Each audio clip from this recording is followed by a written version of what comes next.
자, 이런 가운데 어제 그 국회의원회 간 민주당 소속 의원이 169명인데 그 의원실에 떡상자 하나씩이 배달이 됐답니다. 이재명 대표의 지지자들이 의원실에 전달을 했다라고 합니다. 169명 민주당 의원 전원에게 저 떡이 배달이 됐고 민주당이 아닌 분들도 받은 의원들이 있어요. 용해인 기본소득당 의원, 윤미향, 민형배 무소속 의원도 저 떡을 받았답니다. 저 떡 표지에는 민주당원들은 이재명 단일 대오로 이기는 민주당을 원합니다. 라고 하면서 떡 상자가 배달이 됐습니다. 인증샷이 있었다면서요? 그래서 민주당 의원들 김의겸 민주당 의원이자 대변인이죠. 단일 대오 떡 맛있게 먹었습니다. 보답할게요. 정청래 더불어민주당의 수석 최고위원이죠. 얼마나 절실하면 직접 오셔서 떡을 돌리겠습니까? 눈물나게 감사합니다. 라는 인증샷까지 올라오고 있는 상황이라고 합니다.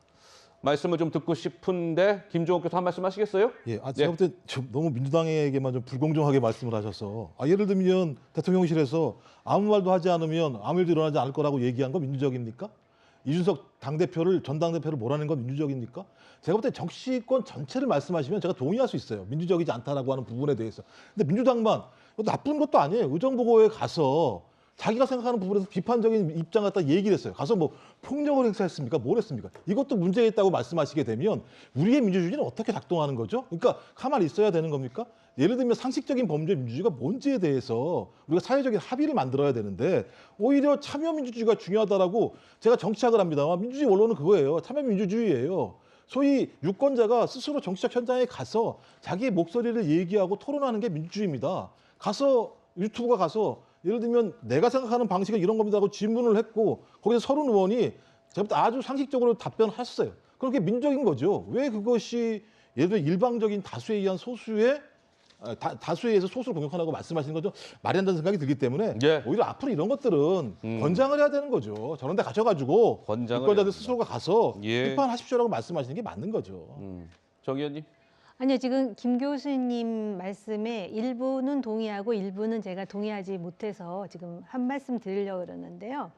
일단 지금 민주당의 그 이재명 대표를 중심으로 해서 단일 대오라는 말이 그렇게 쉽게 나오는 부분, 또 국민의힘도 마찬가지예요. 원팀이라는 말을 많이 하는데 사실 그 정당에 있어서 그 정당 민주주의 핵심은 다원주의거든요.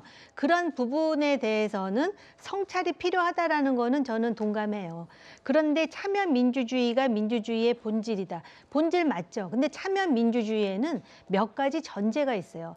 이 인구가 5천만이나 되는 그러한 큰 규모의 나라에서 참여민주주의가 현실적으로 그 전제를 만족시키지 못하기 때문에 대의민주주의를 하는 거예요. 근데 참여민주주의라는 것도 어느 정도의 어떤 상식이라든 게 이게 통용이 돼야 되는데 마치 또 팬덤 정치처럼 자기가 좋아하는 사람에 대해서 공격하면 그 사람이 뭘 잘못했는지 시비국직을 따지지 않고 일방적으로 내 편이니까 내가 보호해야 된다는 이런 식의 어떤 그런 팬덤 정치는 우좌 또는 뭐 여야를 막론하고 이거는 지성인들이 자제를 촉구해야 되는 것이 맞다고 생각합니다. 예, 지금 시간이 저희가 좀 다음 주제로 넘어가면 어떨까요? 좀 이제 충분히 말씀하신 것 같고, 또 우리 시청자 여러분들께서 양쪽의 또 의견을 들으시면서 다 판단을 하셨을 것 같습니다.